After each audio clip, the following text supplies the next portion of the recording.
So I recently came across an article in the New York Magazine about failed spine surgery. When I read this, I can be honest, Levelin as a person, it really made me sad. It made me sad because I'm hearing all these stories about people who had surgeries that didn't go the way they wanted, but also it made me sad as a spine surgeon.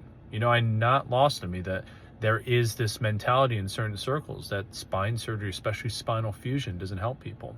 And sadly, and sometimes that's the case.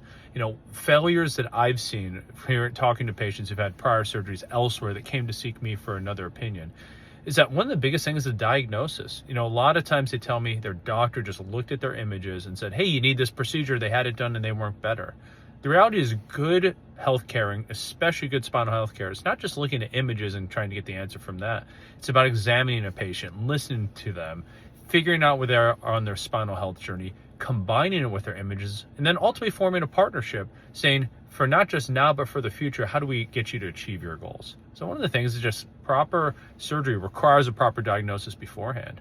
Most of the time, people get better non-surgically, but when it comes to surgery, first and foremost, not all spine fusions are the same. There are less invasive types. There's robotic surgery. There's minimally invasive. There's endoscopic spine fusions. They're not all these old school split the back down the middle type spine fusions. And one of the last things is, even when people have spine conditions, they don't always need a fusion. Disc replacements can be very effective, motion preserving techniques. These are all the things that can be done in today's medicine that allows people to have the proper diagnosis, the proper spinal treatment, and the proper spine surgery to get them back on their feet, and most of the time feeling pain-free and thrilled with where they are in their life.